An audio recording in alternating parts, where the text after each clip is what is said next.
Esta hora nos acompaña Julio Vinuesa. Muy buenos días. Muy buenos días. Julio Vinuesa es autor de más de un centenar de libros y artículos en revistas científicas y profesionales y ha participado en numerosos proyectos de investigación sobre dinámica demográfica, desarrollo urbano y vivienda. También catedrático de Geografía Humana. Ha impartido docencia durante más de 40 años en la Universidad Autónoma de Madrid, de la que actualmente es profesor emérito. Gracias por acompañarnos. Muchas gracias. Y también nos acompaña aquí a mi derecha Ana Cucurul, CEO de A Piece of Pie, consultoría estratégica basada en ciencias humanas. Ana, bienvenida. Buenos días, gracias a ti. Y Ana Guanter, arquitecta y directora de innovación inmobiliaria en Culmia, promotora inmobiliaria. Ana, muy buenos días de nuevo. Buenos días. Vamos a empezar, si les parece. Ana, ¿cuál ha sido la motivación de Culmia para lanzar este estudio de macrotendencias? Bien, nosotros estábamos viendo, como todos, que la sociedad estaba cambiando de una forma muy rápida y había unos cambios que afectaban a todos los ámbitos económico, cultural, social, ¿no? A la vez también estos cambios tan relevantes se producen en el sentido de que las recientes crisis que hemos sufrido y sobre todo la tecnología que tenemos en nuestro día a día no han hecho más que acelerarlos, ¿no? Y estos cambios han impactado mucho en las familias.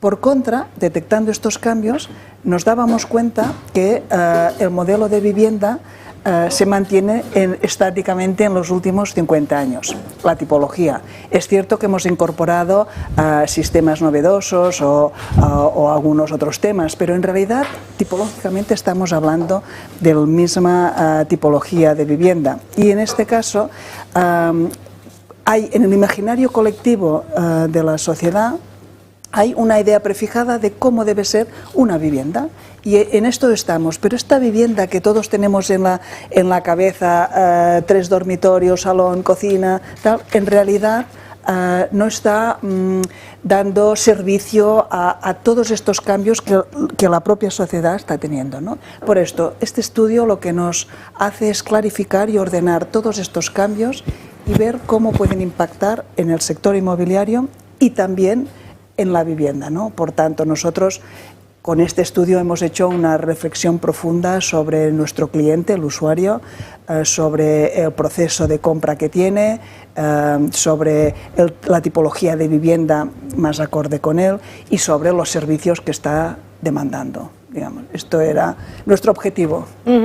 Gracias, Ana. Cambiamos de Ana. Como CEO de A Piece of Pie, Ana Cucurul, ¿qué tipo de estudio se ha realizado? Mira, nosotros como consultoría estratégica llevamos 20 años escaneando todos los desarrollos, las tendencias, incluso las perturbaciones que impactan a nivel global. Esto lo hacemos con líderes de conocimiento en muchos ámbitos y también a través de la interpretación cultural y social, porque al final lo importante es lo que vamos a desear las personas, y para eso lo utilizamos mucho las ciencias humanas, en concreto la antropología. Entonces aprovechamos también el conocimiento de nuestros clientes, trabajamos desde automoción, tecnología, salud, inmobiliaria, para dar esta visión de grandes fuerzas que van a influir y cómo eso va a tener impacto en su industria, en concreto en la vivienda. En este estudio colaboraron líderes de pensamiento español, internacional también, en el ámbito, por ejemplo, del impacto y de la interrelación entre cambios demográficos y vivienda, como Vinuesa, que está ahí con nosotros. También participaron expertos en sostenibilidad, en planificación, en urbanismo, como Ezquiaga, Lorente, Ricard, Zaida Mouchi y otros que si podéis acceder al estudio veréis su aportación. Por lo tanto, se presenta este estudio, Ana. ¿Cuáles son esas grandes conclusiones? Mira, en este estudio hablamos, en primer lugar, de lo que está ocurriendo con la población, un envejecimiento de nuestra sociedad, se está envejeciendo, y a la vez la entrada de la inmigración, que lo que hace es darnos un nivel, digamos, más complejo a nivel de sociedad, ¿no? Por otra parte, hemos visto, y es uno de los puntos que también tratamos, pues que hay la servitización de esta sociedad, la sociedad de que quiere la gratificación instantánea, y estamos liberándonos de la propiedad. Esto está cambiando bastante y bastante rápidamente. También, por otra parte, vemos cómo, a pesar de estar en una sociedad súper individualizada cada vez más, la comunidad está ganando mucho peso para tu realización individual, ¿no?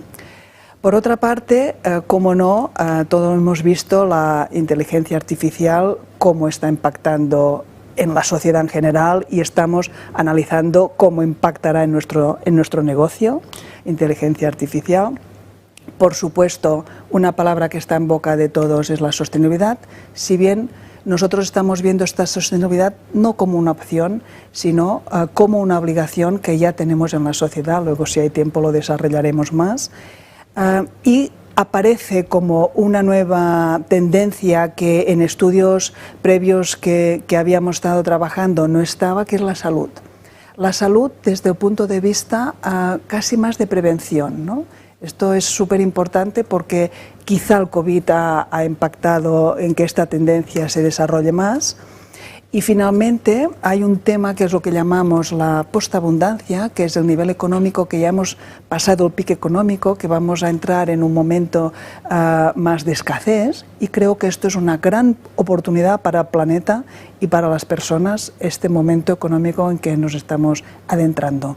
Os quería plantear a los tres, porque me ha llamado la atención, la liberación de la propiedad. ¿En qué consiste, Ana? Como decía Ana, ¿no? Lo estamos viendo en todo, ¿no? Al final, la palabra que yo te diría clave es que lo importante es el acceso. El poder acceder a lo que necesitas cuando lo necesitas, ¿no? En una sociedad cada vez más cambiante, donde, pues eso, ¿no? Ya no vemos el trabajo como el mismo trabajo para toda la vida, sino que el trabajo será móvil, ¿no? Las familias pues también no son, probablemente pues no son las mismas con las que empezamos, ¿no? O sea, hay una serie de factores de vida que hace que nuestras necesidades cambien. Entonces, la clave aquí para mí es la palabra acceso. O sea, ¿por qué tenemos que tener una casa con una habitación de invitados, o por qué tenemos que alquilar una casa con una habitación de invitados cuando la utilizamos 5 o 10 veces al año, ¿no? ¿Por qué no tener esa opción de acceder a la habitación de invitados, o incluso a una habitación mucho mejor de invitados con su propia cocina cuando la necesitamos, ¿no? Lo mismo pasa, pues, oye, ¿por qué tengo que perder el tiempo de ir al gimnasio cuando igual en mi zona podemos compartirlo entre varios, ¿no? La lavadería, ya puestos mucho más allá, incluso el propio acceso a la cocina, ¿no? Entonces hay una nueva, ¿no? una nueva visión del sitio donde habito en función de las necesidades que tengo y la adaptación a eso, ¿no? De hecho, incluso podría tener un contrato con Culmia, porque si me voy a vivir de Barcelona a Madrid, pues pueda tener mi espacio de trabajo o mi casa en Madrid cuando la requiera, ¿no? O cuando tenga hijos, pues lo mismo, ¿no? Tener una solución incluso en la zona que a mí me gusta con los amigos que yo quiero. Eso creemos que va a ser un desarrollo que se está viendo ya incipiente, pero que puede tener mucho éxito en el futuro. Qué concepción, ¿no? tan revolucionaria. Julio, que todavía no le hemos dado paso, ¿en qué consiste esa liberación de la propiedad? Bueno, en realidad la vivienda es una necesidad, y la dinámica demográfica es la que genera esa necesidad. Conviene diferenciar entre necesidad y demanda. La necesidad genera demanda, pero no toda la necesidad genera demanda, ni toda la demanda tiene que ver con la dinámica demográfica. El tema de la vivienda, que yo creo que en este trabajo está muy bien planteado, de una manera holística, de una manera global, exige efectivamente ese tratamiento, un tratamiento de lo que podríamos llamar sistema residencial. Es decir, hay muchos factores, muchos elementos que están interactuando. Agentes públicos, privados, normativa, suelo, urbanismo. Bueno, la vivienda no se puede desconectar de nada de eso y desde luego no se puede desconectar de la interacción con la dinámica demográfica. Decimos interacción porque efectivamente la dinámica demográfica genera diversidad y cada vez una necesidad, genera diversidad, necesidad y una necesidad más diversa. Más diversa y más cambiante. En el estudio se habla de fugacidad. Podríamos llamar de circunstancias efímeras muchas veces. Y claro, eso choca radicalmente con el modelo anterior, que era una vivienda para toda la vida, una pareja para toda la vida, un trabajo para toda la vida, en el mismo sitio. Y el mundo ha cambiado y está cambiando. Está cambiando por razones de criterio, de valores, por razones antropológicas, pero también por razones tecnológicas. O sea, las nuevas tecnologías lo permiten, lo favorecen. Y bueno, la demografía efectivamente tiene unas dinámicas muy claras. Esto es universal, no solamente afecta a España. Una muy general, muy conocida, es el envejecimiento de la población. El envejecimiento de la población supone que aumenta la proporción de personas mayores, pero sobre todo que aumenta el número de personas mayores. ¿Qué quiere decir? Que aumenta las necesidades de viviendas específicas, porque esas personas mayores, que normalmente se tiende a considerar como un grupo homogéneo, jubilados, bueno, pues es el grupo más heterogéneo, es el grupo de población con necesidades más diversas. Tienen necesidades mucho más diversas los mayores de 65 que los de 45 a 60, digo, en relación con la vivienda. Bueno, por una parte tenemos ese envejecimiento, esa diversidad que también da lugar, ese proceso de envejecimiento, diríamos desde la propia dinámica demográfica, a hogares distintos, a unidades familiares o unidades de convivencia distintos, en los que cada vez hay menos niños. Y cada vez hay hogares más pequeños. Bueno, cada vez sí, hay un mayor número de hogares de una o dos personas, pero como se señala en algunos de los apartados del estudio, prácticamente es el 50% los hogares de una o dos personas. 30% de una sola persona en ciudades como Madrid y como Barcelona, y 27-28% de dos personas. Que además, bueno, los hogares de una persona están compuestos por jóvenes, independientemente, y sobre todo por personas mayores, viudas en general. Y esas personas, sobre todo si pensamos en las personas mayores, pues claro, cambian de necesidad de vivienda y eso no se está atendiendo de ninguna manera de momento, o muy lentamente.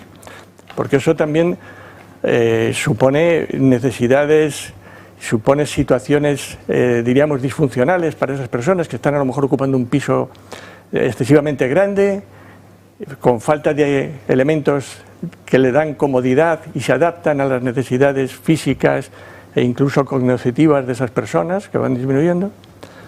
Bueno, por otra parte hay hogares jóvenes que son muy cambiantes, de una sola persona o de dos, que son muy cambiantes y que efectivamente esa situación choca con la propiedad. Hemos tenido un modelo en el que la vivienda era en propiedad porque la vivienda constituía un ahorro, una inversión muy rentable. Y respondía a la necesidad de la estructura familiar, de la estructura social, sociodemográfica.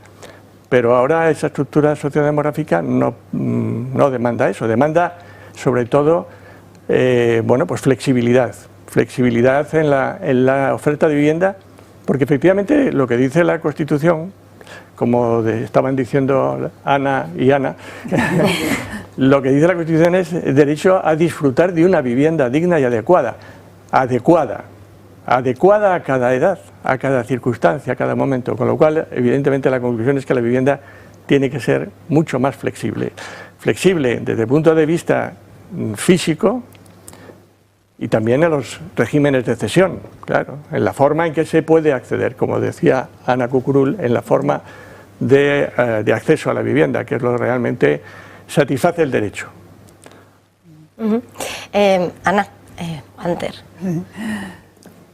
Estamos asistiendo entre varias de esas cosas como esa fugacidad de... Sí, sí, sí. Y nosotros, claro, ¿cómo impacta todo esto que ellos están comentando en nuestro negocio, ¿no?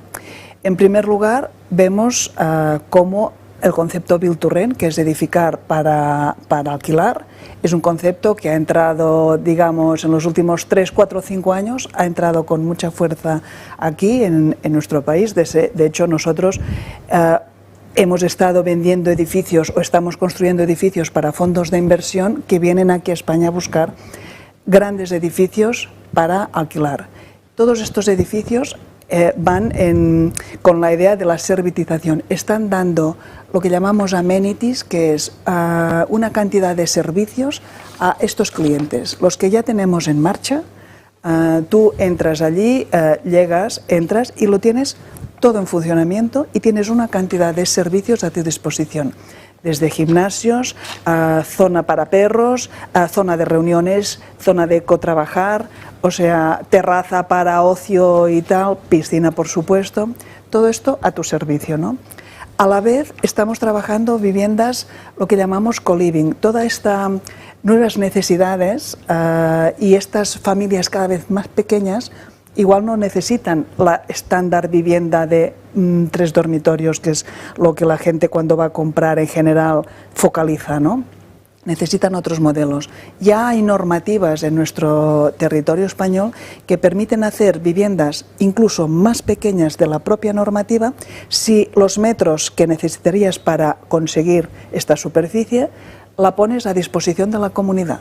Es decir, si tú hay una normativa que 40 metros cuadrados es lo que tú tienes que hacer, te permiten poner 6 metros cuadrados, o sea, hacer una vivienda de 34 más pequeña y estos 6 metros cuadrados ir a la comunidad, por ejemplo, ¿no? O sea que la normativa de alguna manera empieza, siempre va tarde, pero empieza a alinearse con estas nuevas necesidades. Y por supuesto, en el caso que hablábamos de la fugacidad o de la servitización, pero también de la gratificación instantánea, estamos viendo cómo la industrialización en nuestro sector está empezando a tener un marco que seguramente nos va a permitir avanzar.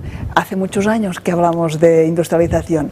De hecho, nosotros somos muy pioneros en el sentido de que en estos momentos estamos industrializando más de 2.000 viviendas aquí en Madrid, en unos concursos que hemos ganado de vivienda asequible, que ha puesto en marcha la Comunidad de Madrid para viviendas en alquiler para rentas más bajas, y estamos industrializando porque se pide la gratificación instantánea, la rapidez, y además nos permite unos niveles de calidad que en la construcción tradicional no podríamos acometer con estos plazos ni con estos precios. Es decir, que la industrialización nos permite avanzar mucho para que estas tendencias sean una realidad.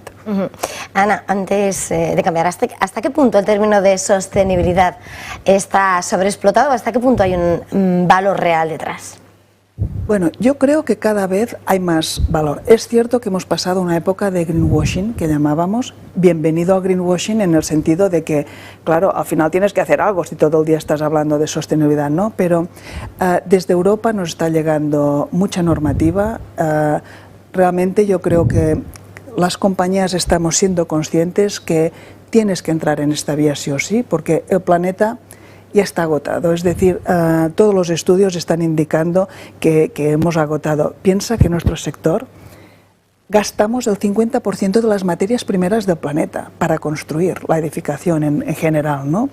Entonces, realmente la sostenibilidad es una obligación de toda la sociedad. El planeta no aguanta más esta extracción y este desperdicio que estamos haciendo de materias primeras, y en realidad desperdicio que estamos haciendo de tiempo, de todo. O sea, estamos en una economía de desperdicio. Y yo creo que esto se está terminando por los cambios que estamos viendo, ¿no? Pero la sostenibilidad es un factor clave en nuestro sector, en todos, pero en nuestro sector, entre otras cosas, porque viene de Europa con mucha fuerza. Nosotros mismos hemos participado en un estudio sobre la taxonomía europea. Europa está haciendo un reglamento básico para que, por ejemplo, los financieros sepan realmente si tú eres sostenible o no eres sostenible. Monitorizando, midiendo una serie de cosas, ya no se vale decir, es que yo soy sostenible. No, no, no, demuéstramelo. Y Europa está haciendo un reglamento que nosotros hemos participado con alguno de nuestros edificios para testear el nivel que estaban trabajando, porque se ha acabado el greenwashing en nuestro planeta. Ana. Sí, no, y de hecho yo estaba pensando, o sea, nunca me compraría una casa que no sea sostenible porque perderá su valor a lo largo del tiempo, seguro. Y eso es lo que hará, ¿no? Que yo creo que es muy interesante también a nivel materiales, como Ana decía, o sea, los arquitectos, ¿no? Siempre han sido personas muy pioneras en este sentido, pero bueno, ahora tenemos, ¿no?, madera laminada, hay ladrillos de lana, hay materiales, ¿no?, nuevos que permiten tener mucha más sostenibilidad. El proceso de construcción, Ana hablaba antes de esta industrialización que a veces se llama off-site, ¿no? Construyen la casa prácticamente fuera del terreno donde va a ser edificada, y esto no sabes lo que ahorra en residuos, en transporte, en energía. O sea, es espectacular, no solo la rapidez para el consumidor o para el comprador, sino también el ahorro y el impacto sostenible, ¿no? Y bueno, también poner en valor todos los avances que están haciéndose a nivel energético. O sea, ya vemos edificios casi de consumo muy bajo gracias a las renovables. Creemos que, bueno, veremos muchas innovaciones de ese sentido, forzados por la realidad, forzados por la política y forzados por la realidad climática. Pero veremos cristales, por ejemplo, vidrios en el hogar, que también permiten captar energía, aparte de lo que puedan ser placas solares, etcétera, ¿no? Y distribuirlas inteligentemente entre el barrio, el entorno o la ciudad. Julio, ¿quería decir algo? No sé. Sí, bueno, yo, sin que sea, por supuesto, contradecir lo que acaban de señalar, se dice que la vivienda más sostenible es la que no se construye. Y digo esto porque en España tenemos un parque inmobiliario muy antiguo y muy necesitado de regeneración en todos los aspectos. Efectivamente, la vivienda, la edificación y las personas tienen tiempos de vida diferentes. Y bueno, lo hablábamos antes de los cambios que se producen en la demografía. Tenemos además una demografía convulsa, digo, en este caso en España, ¿no? Hemos envejecido rápidamente, hemos disminuido la fecundidad muy rápidamente, muy bruscamente y muy rápidamente, y eso nos da una pirámide con ciertos desequilibrios y por tanto con necesidad de cambios, de adaptarse a esos cambios, y ahí está la vivienda. Hay muchas viviendas donde se construyó mucho durante los años 60, 70, de mala calidad por la situación económica del país, y esas personas son mayores ahora, la mayor parte de los casos, y son propietarios de esas viviendas. Y esas viviendas necesitan regeneración porque tienen un valor de localización muy importante y se podría, diríamos, generar mucha plusvalía, que no tendría por qué ser privatizada, podría ser socializada de alguna manera, ¿no? Digo porque todos estos problemas, vuelvo a repetir, es muy complejo y hay que considerar muchos factores, ¿no? A veces se dice que esa mejora, esa regeneración de determinados ámbitos, de determinadas zonas, a lo que contribuye es a la expulsión de la población residente, ¿no?, a través de la gentrificación o de otros sistemas. Bueno, pero en cualquier caso, España necesita un enorme esfuerzo y de ahí vienen los fondos europeos, con la condición de que esas viviendas mejoren su eficiencia energética, que sería seguramente el objetivo, si no el principal, sí un objetivo inexcusable, ¿no? Adaptar las viviendas, esas viviendas antiguas, que tienen una buena localización, que este es otro tema, el de la localización, que tienen una buena localización y que, bueno, lo que hace falta es adecuarlas a las necesidades de la población que está residiendo en ellas, o la población que vaya, diríamos, residiendo progresivamente como consecuencia de los cambios generacionales, ¿no? Ana, ¿qué también querías? Sí, bueno, nosotros, tienes toda la razón, piensa que en el año 2028 todas las viviendas nuevas que hagamos en Europa tienen que ser de consumo, cero emisiones y de consumo cero, pero es que en el año 2050 todo el parque inmobiliario tiene que serlo. O sea que, como decía Julio, aquí hay un recorrido importantísimo que tenemos que hacer. Y es evidente que cuando hablamos de sostenibilidad, la energía, la eficiencia energética es un punto clave. Hemos de gastar menos, entre otras cosas porque las emisiones de CO2 que echamos a la atmósfera y que son las causantes de este cambio climático tan repentino que estamos teniendo y estas subidas de temperatura, pues de alguna manera hemos de frenarlo. Y el sector de la edificación tiene un protagonismo importantísimo aquí. Nosotros en concreto, en Culmia, ¿qué hemos hecho? Pues nos hemos organizado creando nuestro propio certificado de sostenibilidad. No es más que una serie de requisitos que nuestros arquitectos, desde el minuto cero que cogen el lápiz para desarrollar una promoción nuestra, tienen que tener en cuenta. Porque hay decisiones que dependen de las primeras decisiones que se tomen. Luego podemos poner más aislante o más ventanas o tal, pero las decisiones primeras son súper importantes. Por tanto, hemos creado, lo llamamos certificado porque lo puntuamos, pero es una lista de temas imprescindibles que los arquitectos tienen que tener en cuenta, ¿no? Y con esto, digamos, nos aseguramos que todo lo nuevo que estamos haciendo, por supuesto, tenga un nivel alto en concepto de sostenibilidad, no solo en energía, sino también en residuos, materias primeras, todos estos conceptos ya los tenemos incorporados. Estamos analizando toda la huella de carbono que tienen nuestros propios edificios, porque cada edificio mejoramos, llamamos la mejora continua. Cada edificio procuramos aprender de los anteriores e ir mejorando, en este caso, en temas de sostenibilidad. Habéis hablado también de esa macro tendencia a salud. ¿Cómo impacta al mercado inmobiliario? Julio, ¿quiere empezar? Bueno, precisamente en relación con el envejecimiento, bueno, eso es un tema general también. Todo el mundo está preocupado por la salud, ¿no? Pero en relación con el envejecimiento, con las personas de más edad, pues efectivamente se manifiesta como una necesidad y un derecho muy evidente, muy claro, ¿no? Que requiere un mayor esfuerzo. La Organización Mundial de la Salud habla de la ciudad saludable y, claro, hace especial referencia a las personas mayores. La vivienda no termina en la puerta, continúa en el entorno, en la ciudad. El derecho a la vivienda y el derecho a la ciudad son inseparables y entonces, aparte de los temas constructivos, de los que seguramente Ana va a hablar, o que tiene muchísimo más conocimiento y criterio que yo, pero lo que está claro es que se plantea como un derecho, y en la línea de lo que decía antes, la población envejecida, que cada vez va a ser más numerosa. Por cierto, va a ser cada vez más numerosa hasta 2041. A partir de 2041 empiezan a entrar en la edad.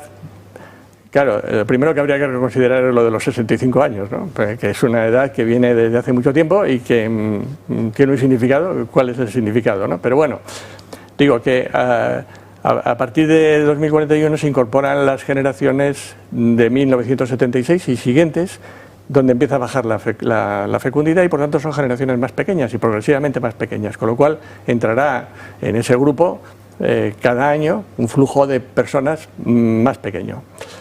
Bueno, pues digo que en cualquier caso ese grupo de población va a ser muy numeroso y va a tener muchas necesidades. Hay un derecho y un principio gerontológico, un derecho, un deseo de las personas mayores de residir en su vivienda, está puesto también en el informe, está recogido en el informe, pero además eso lo defiende la gerontología, lo defiende las personas, lo defiende la gerontología, que es mucho mejor para las personas, y eso requiere una adecuación de las viviendas y unos equipamientos complementarios, unos servicios complementarios, que no dependerán solo del edificio, que sí, que también y que fundamentalmente, porque claro, hay que hacer el edificio adecuado a la pérdida de capacidades físicas y cognitivas de esas personas progresivas. Y por otra parte, hay un tema con el que enlazo, desde el principio he dicho que está todo relacionado y que es muy complejo, con la movilidad. O sea, tiene que ser además todo muy accesible. Muy accesible, y la accesibilidad es intercambiable con proximidad.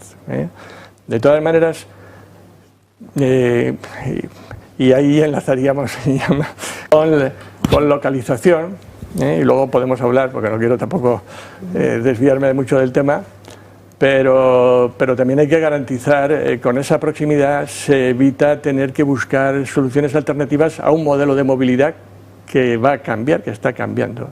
Y claro, también las personas mayores, vuelvo a referirme a las personas mayores, van perdiendo también capacidad para desplazarse autónomamente en su vehículo propio. Con lo cual también hay que buscar solución a eso, a la pérdida de capacidad de desplazamiento. Y tenemos, y con eso termino, otro problema que se está manifestando y que va a ser más acuciante, de todo ese desarrollo urbano periférico en viviendas adosadas que ocuparon con mucho éxito jóvenes matrimonios en los años 70 y que ahora son jubilados, que viven solos, que son espacios que no tienen umbral de demanda suficiente como para que haya un transporte público eficiente y que van a perder la capacidad de desplazarse en su propio automóvil, que es como funciona ahora. O sea que también en esa vivienda del futuro ideal hay que pensar en la movilidad de una población envejecida. Ana Cucurul.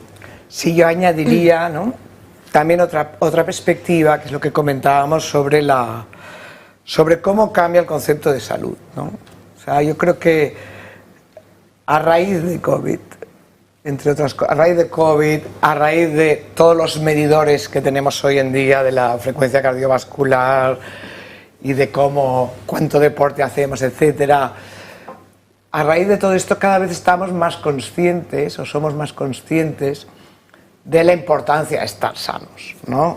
Y de cómo nos afecta, y de hecho ahí hay evidencia científica de cómo afecta un hogar en tu salud. O sea, cómo afecta la ventilación, la humedad, la luz, trabajar, no sé cuántos lo vivisteis, pero trabajar en un despacho oscuro sin ventana, vamos, te da una depresión, o sea, te afecta la salud mental, ¿no? Entonces esta mayor conciencia, no solo de la gente mayor, que por supuesto es mucho más vulnerable y merece todo el foco, sino también en general estamos cambiando, porque estamos viendo cómo nos afecta, cómo comemos, cómo andamos, la luz que recibimos y cómo respiramos, estamos viendo cómo nos afecta la salud. Y ese cambio en prevención hará que haya más demanda de espacios mucho más habitables y saludables, tanto a nivel materiales como a nivel ventilación, iluminación, etcétera, que igual no se ha tenido en cuenta en el pasado. De hecho, enlazando con lo que comenta Ana, realmente somos la generación de interiores. La OMS dice que pasamos el 80% de nuestro tiempo en interiores. Y además hay un estudio en que se detectan interiores entre 2 y 5 veces más contaminado que el exterior. ¿Qué ha ocurrido? ¿Por qué ahora la salud nos está importando tanto en estos momentos y en el sector nos debe importar? O al menos a nosotros, a Culmia, nos ha importado y hemos estado trabajando en esta línea, ¿no? Pues porque antes nuestras ventanas más o menos cerraban, ¿no? Ahora, con todo el tema de la eficiencia energética, de no malgastar energía, son herméticas.